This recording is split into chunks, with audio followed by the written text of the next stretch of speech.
Graça e paz.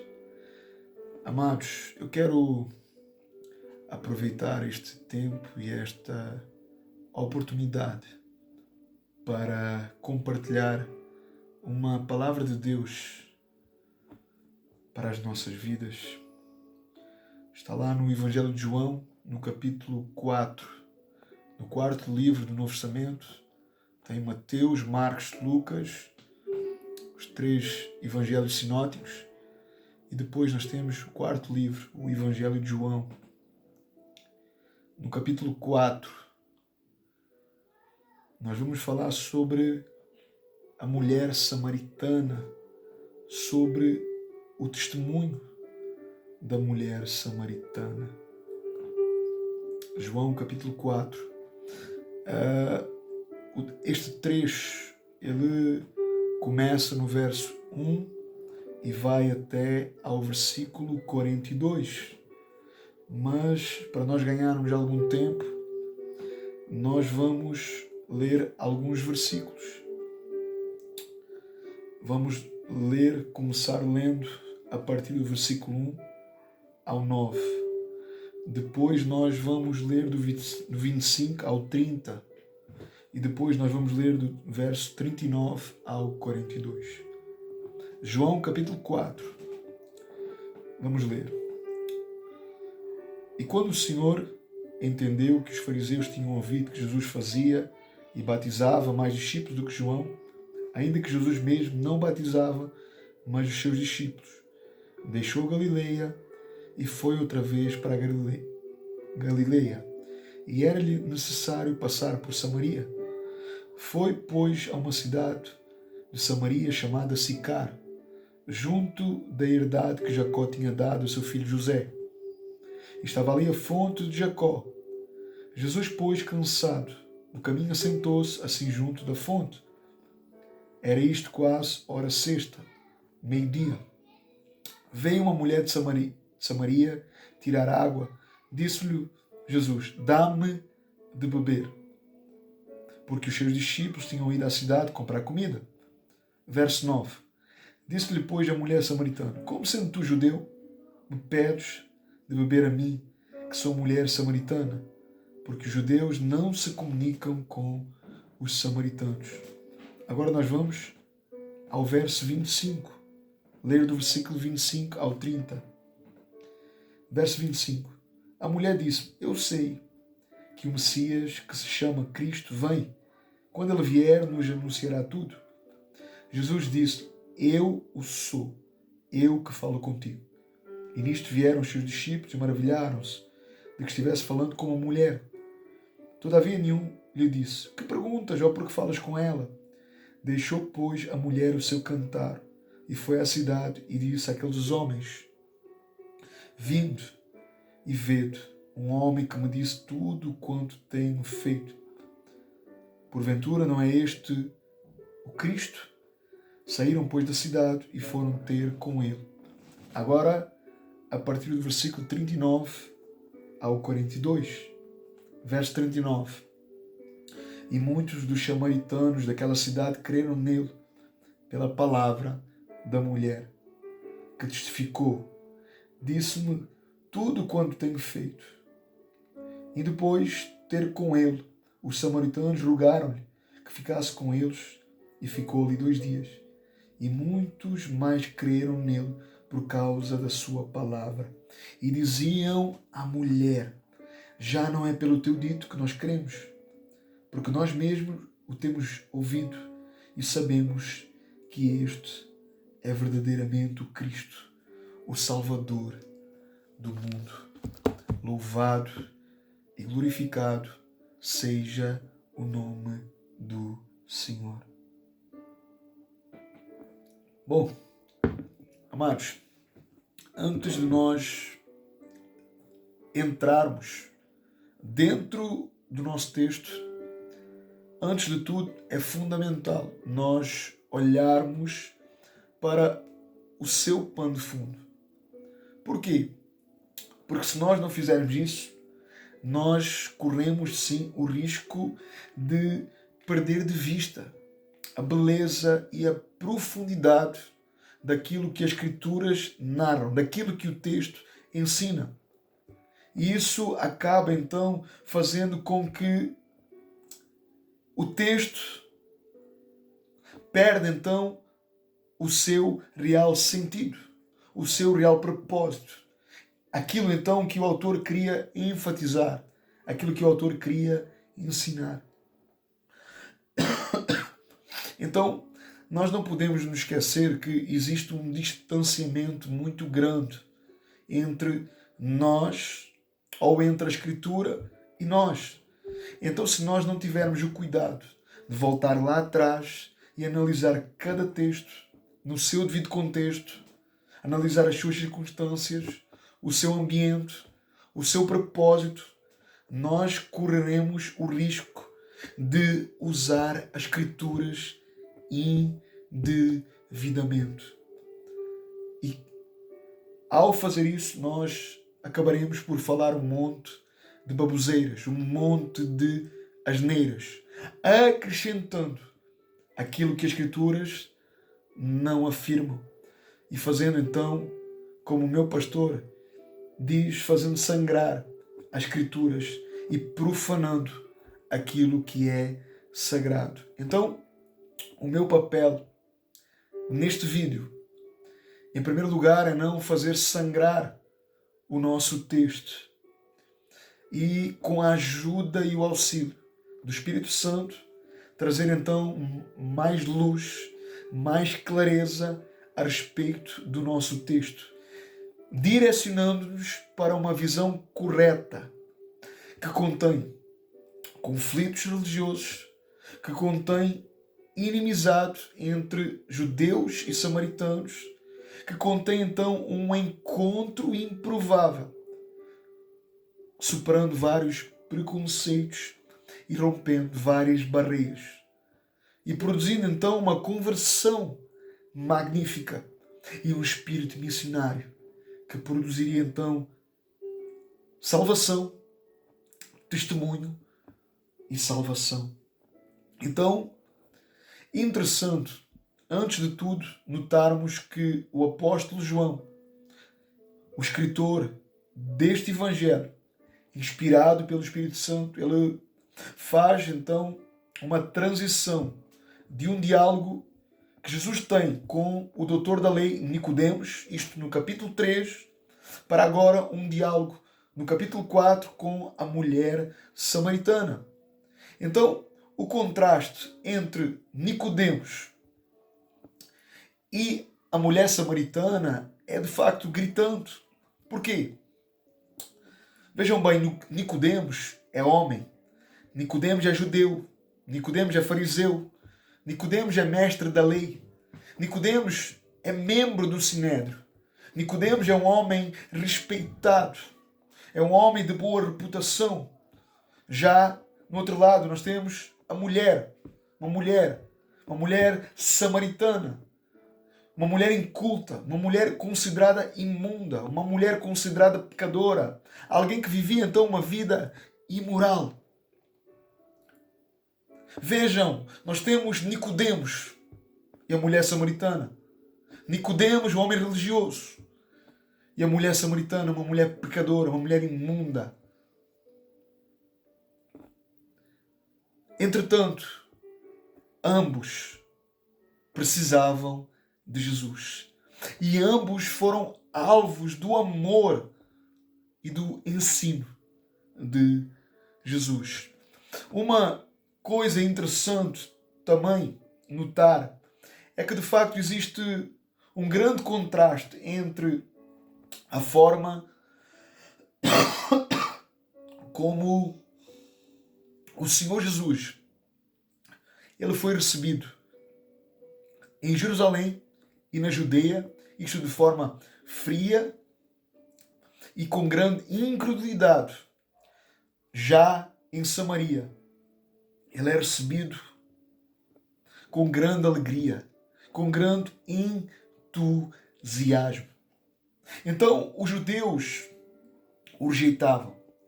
Já os samaritanos o adornaram, o adoraram. Os que eram povo não o reconheceram. mas os que não eram povo o reconheceram. Então, este texto, em primeiro lugar, ele apresenta-nos, nos primeiros versículos, Jesus fugindo, de certa forma, do conflito sobre o batismo. Onde Jesus, então, ele sai da Judeia rumo à Galileia. E é bem verdade que, frequentemente, nós vamos ver nos evangelhos Jesus pregando, Jesus orando, mas nós não vamos ver Jesus batizando, porque quem fazia isso era os seus discípulos. Mas a questão é que provavelmente Jesus ele foi em direção à Galileia porque ele sabia que os fariseus queriam a sua morte, mas ainda não havia chegado a sua hora, ainda não havia chegado o seu momento. Então, precisamente, agora Jesus sai nessa caminhada, nessa jornada em direção ao norte. E agora então Jesus, ele opta por passar pela província de Samaria. Porquê? Porque o verso 4 nos diz que era-lhe necessário passar por Samaria. Então vale ressaltar que havia 3 estradas para fazer esse trajeto do sul ao norte. Uma nas proximidades da costa, outra através da Pérea e outra que passava pelo centro de Samaria. E esta terceira era de facto a mais curta. Porém, vale ressaltar que era também a mais evitada pela maioria dos judeus, por causa do conflito entre os judeus e os samaritanos. Antes de nós prosseguirmos na exposição do nosso texto, é necessário nós falarmos sobre a origem do povo samaritano. E aqui nós precisamos analisar um pouco da história, de forma progressiva. Bom, com a morte do rei Salomão, em 931 a.C., Israel foi dividido em 2 reinos. Das 12 tribos de Israel, 10 passaram a seguir a liderança de Jeroboão I, formando então o que nós conhecemos como Israel, ou Reino do Norte, diferente de Judá, ou Reino do Sul. O rei Onri, ele chamou a capital do Reino do Norte de Samaria. E esse reino, ele vai durar 209 anos. E teve então 19 reis em 8 diferentes dinastias. Mas a verdade é que nenhum desses reis temeu a Deus. Nenhum desses reis andou com Deus. 19 reis em 8 diferentes dinastias. Nenhum deles temeu a Deus. Nenhum deles obedeceu a Deus. Nenhum deles andou com Deus. Então, em 722 a.C., o Reino do Norte agora foi levado cativo pela Assíria.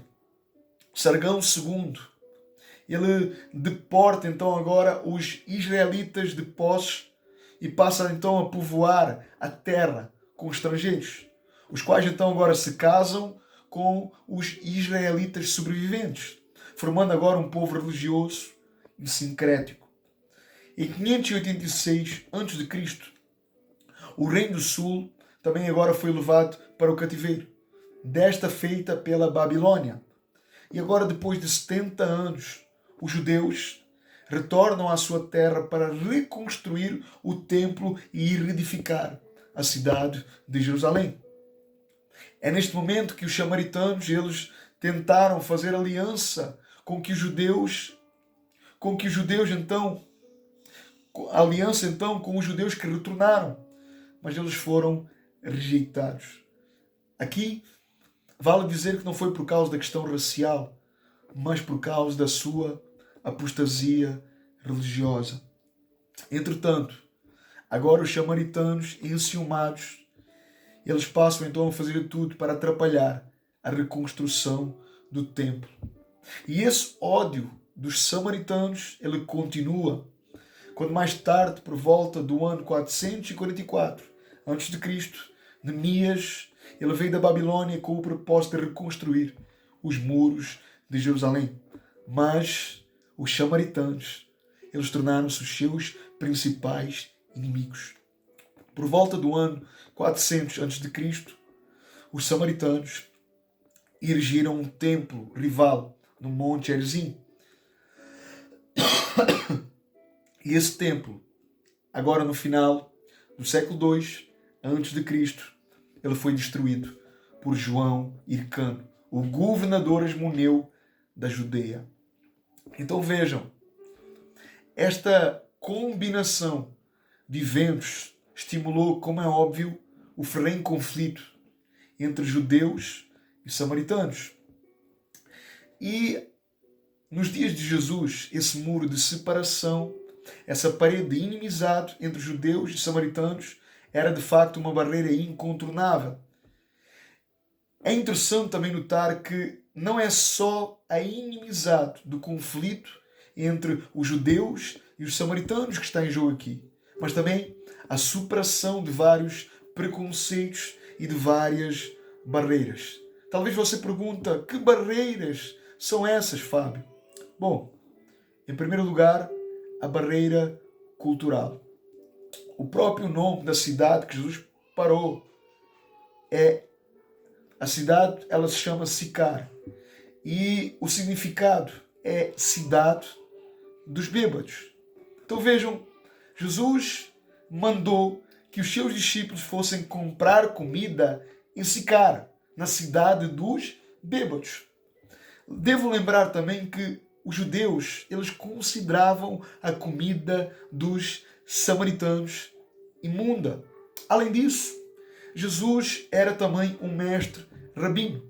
E por isso Jesus não podia falar com uma mulher em público.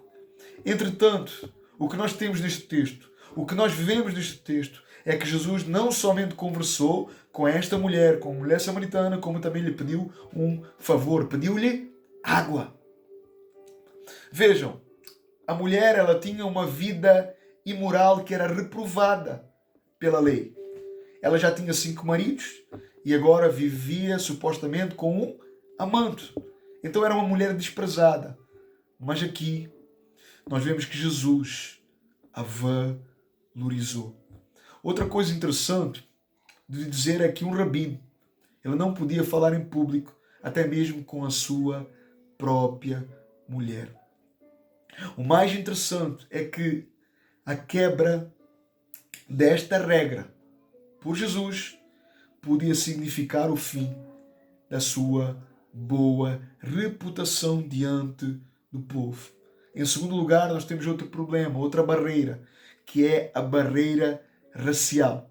Como eu já tinha dito antes, o povo samaritano era uma espécie de várias raças. O povo samaritano então era meio judeu e meio gentil. Haviam então perdido a sua identidade racial. E no tempo de Jesus, a desavença entre judeus e samaritanos já perdurava há mais de 500 anos.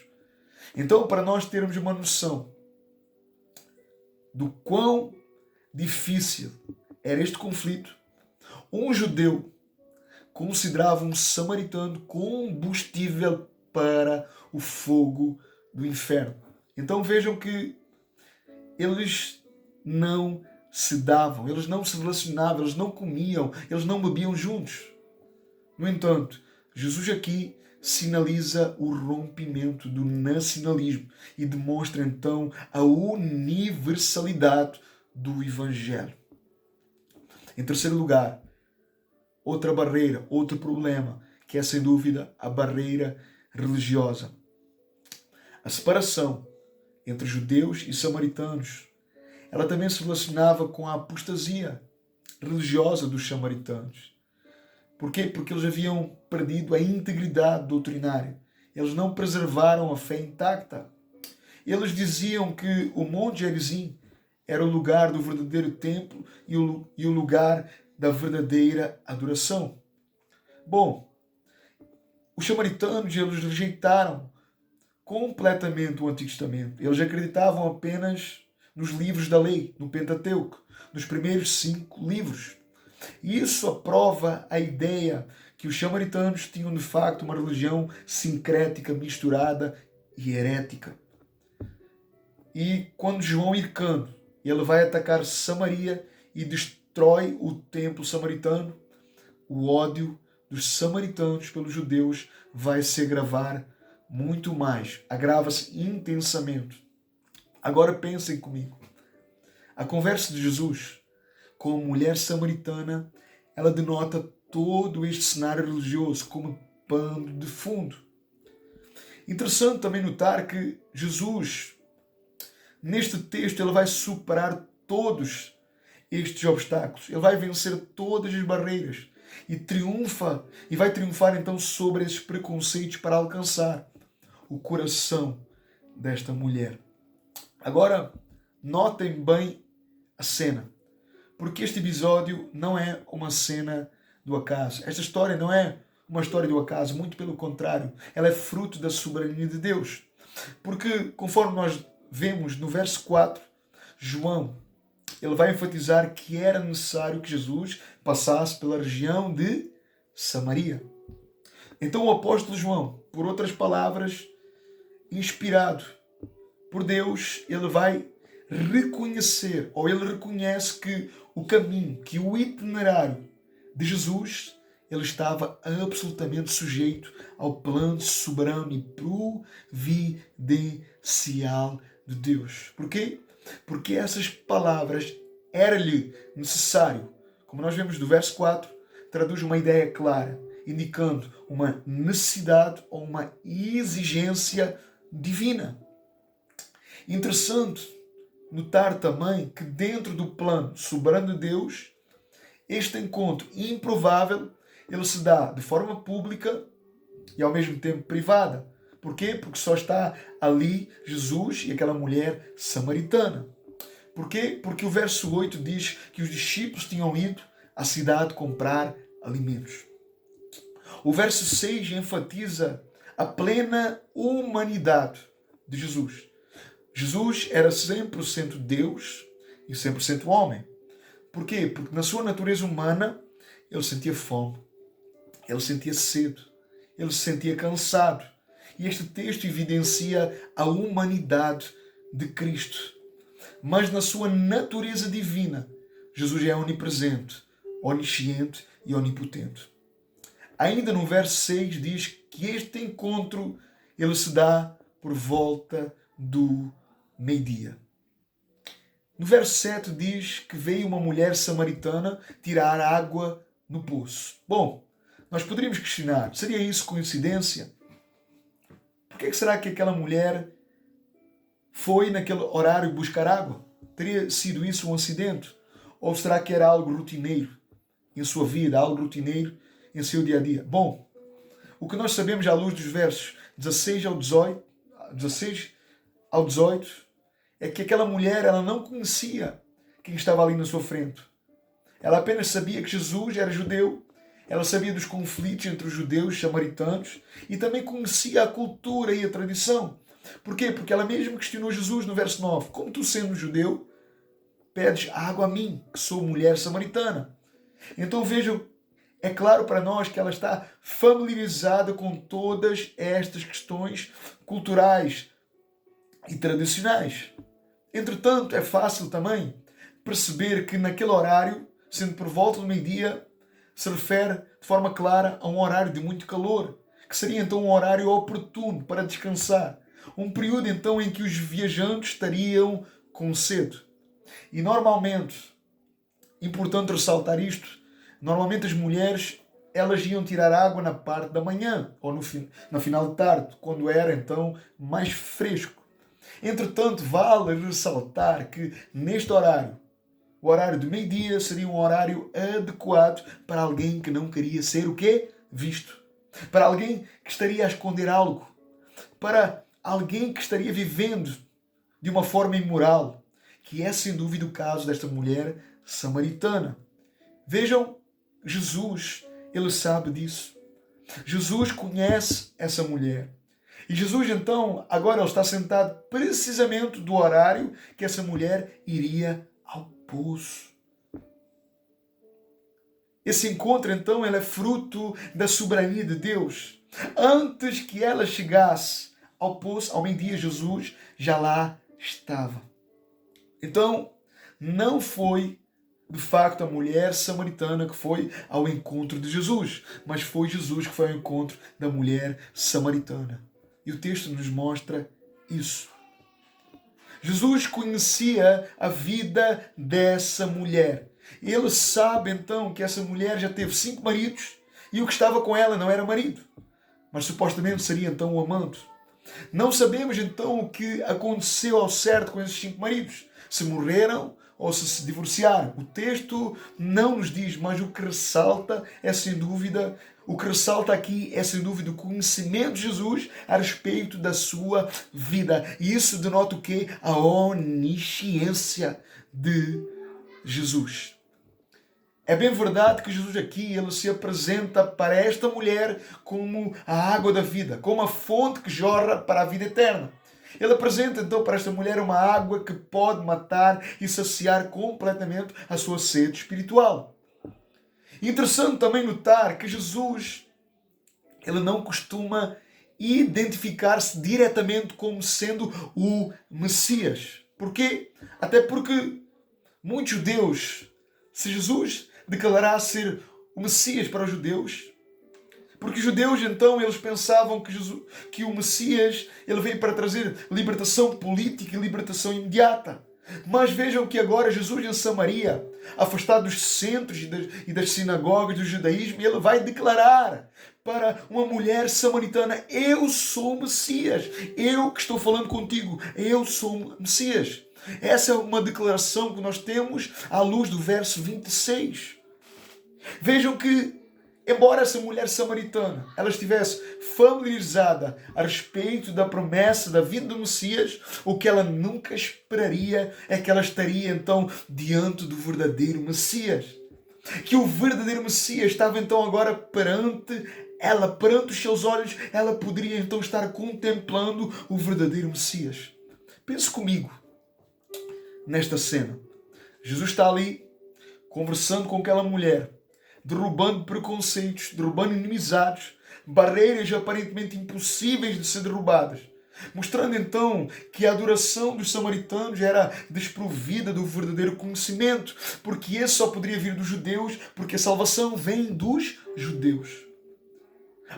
A mulher samaritana, por sua vez, ela não discorda das palavras de Jesus e reconhece: eu sei que virá o Messias, chamado Cristo, e quando ele vier, nos anunciará todas as coisas.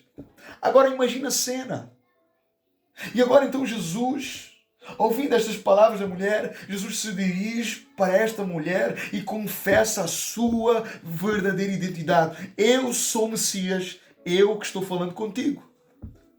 Gente, isto é algo inexplicável, isto é algo magnífico, isto é algo fabuloso. Bom, 2 perguntas.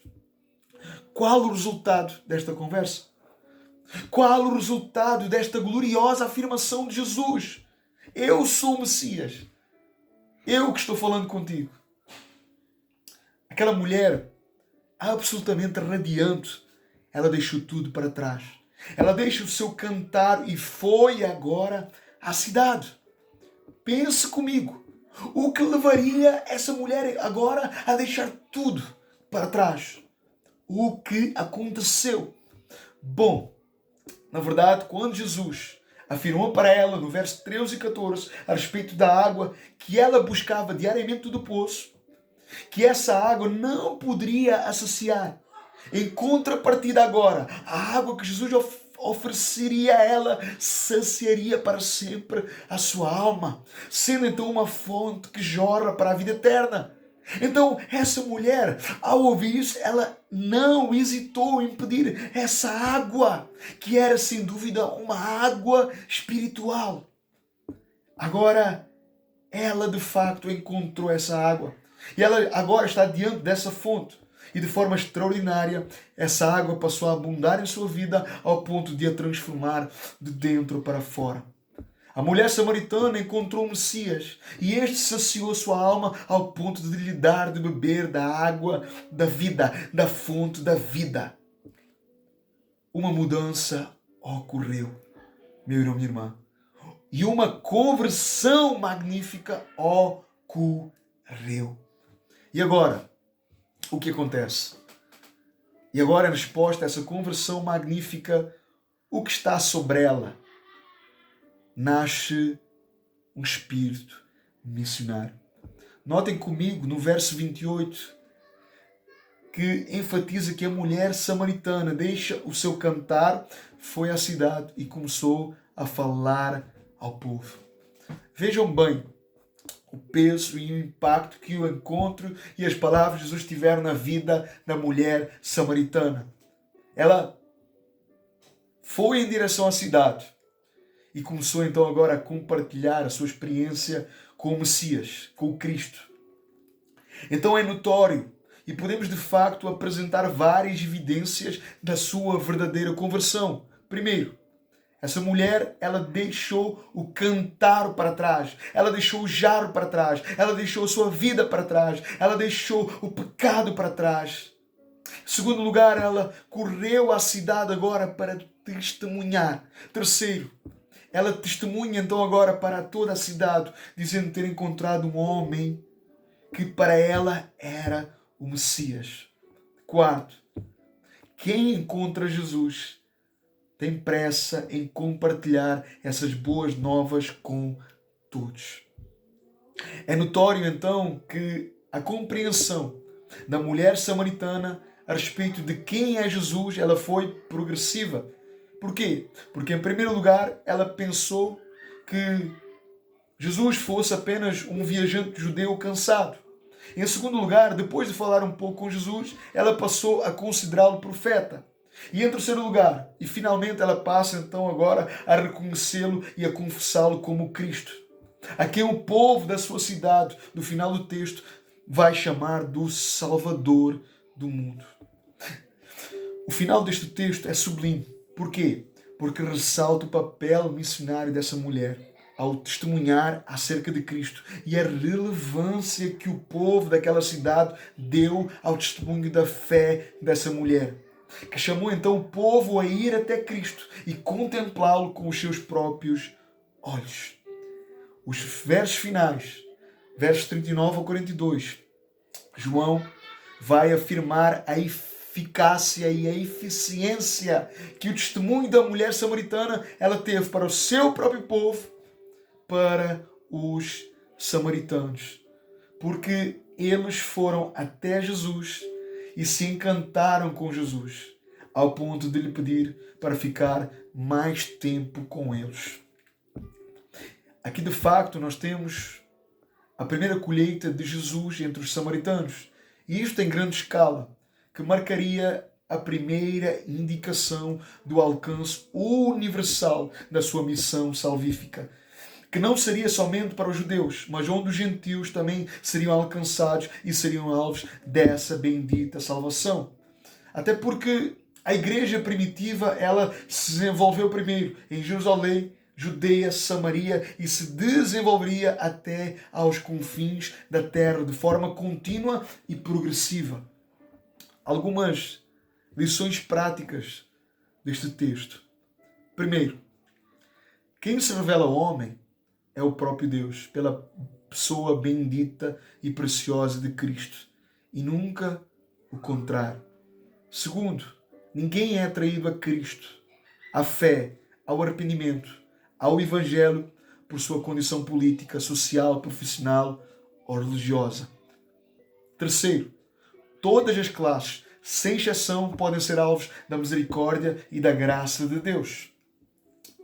Adúlteros, fornicadores, prostitutas, qualquer pecador pode ser alcançado pela fé em Jesus Cristo. Quinto, quando Deus determina salvar um pecador, Ele próprio estabelece os meios e as circunstâncias para prover a sua bendita salvação. Sexto, o verdadeiro encontro com Cristo promove verdadeira fé. E essa verdadeira fé produz arrependimento e confissão de pecados, abandono do pecado, produzindo então uma reforma espiritual na vida dessa pessoa salva. 7. O verdadeiro encontro com Cristo. Ele vai promover um espírito missionário. 8. O verdadeiro encontro com Cristo. Ele coloca no salvo um espírito de responsabilidade. 9. O verdadeiro encontro com Cristo faz desse homem e mulher sua testemunha. Por isso, ele não pode ficar calado. Não pode se tornar um crente omisso. 10. A mulher samaritana, ela reflete uma mulher pecadora em sua vida à parte de Cristo e à parte da graça de Deus. Mas em Cristo, ela reflete uma mulher corajosa e temente ao seu Senhor. Uma mulher que agora está disposta a tudo para servir o próximo, ao ponto de ir até aos pecadores e se tornar ponto para Cristo, de apresentar e testemunhar Cristo, de levá-los a Cristo, de direcioná-los a Cristo, à fé nele. Algumas aplicações finais para nós terminarmos. Este é o momento de nós refletirmos sobre a nossa fé, sobre a nossa disposição e, sobretudo, que tipo de confissão nós carregamos e desenvolvemos em nossa vida no dia a dia. Se Cristo foi gerado em nós, se Cristo habita em nós, se a sua presença vive e se move em nós, então isso deve de facto refletir sobre o nosso viver e arder em nós esse espírito que cultiva a missão, que reflete a missão e que não perde de vista a missão. Porquê? Até porque a maior evidência da salvação é o resultado de um coração vivificado e disposto a servir, a amar e a testemunhar com ousadia e intrepidez o Evangelho de Cristo, o único antídoto para os pecadores e o único meio salvífico para as suas almas aflitas e angustiadas. Queridos, o testemunho solene da mulher samaritana reflete uma mulher cujo coração foi transformado, cuja alma foi vivificada, cuja mente foi absolutamente santificada e transformada, se tornando agora uma testemunha fiel, uma missionária, que passa então agora a se preocupar com a condição do seu povo e da sua cidade ou da sua nação. Perguntas que ficam para nós. Será que nós somos homens e mulheres, uma igreja, uma comunidade que se preocupa com a condição dos pecadores? Somos uma comunidade que se preocupa com a missão? Somos um povo comprometido em testemunhar o Evangelho, em pregar o Evangelho em todos os ambientes? Podemos de facto afirmar que esse espírito missionário habita em nós? Existe sede e fome por almas? Existe sede e fome por pecadores? Existe angústia em nossos corações? Ou existe preocupação em nossas almas pelos perdidos, pelos pecadores? Isto nos tira o sono? Isto nos tira a fome? Isto nos tira a sede? Queridos, perguntas que devemos refletir. Que Deus tenha misericórdia das nossas vidas. Que Deus nos ajude a ser sérios, a ser responsáveis, a ser comprometidos e a de facto ser como essa mulher missionária, que ao se encontrar com Cristo, ela se torna uma sua testemunha, sua missionária. Que nós possamos carregar o nome de Deus de forma fiel, de forma exemplar, e que nós possamos viver para a glória de Deus e fazer com que esse nome seja conhecido, temido, confessado, invocado e reconhecido, seguindo o exemplo dessa mulher. Que Deus nos ajude a refletir sobre tudo isto, em nome de Jesus. Que esta palavra possa frutificar em nossos corações, em nome de Jesus. Deus abençoe a vossa vida poderosamente, em nome de Jesus.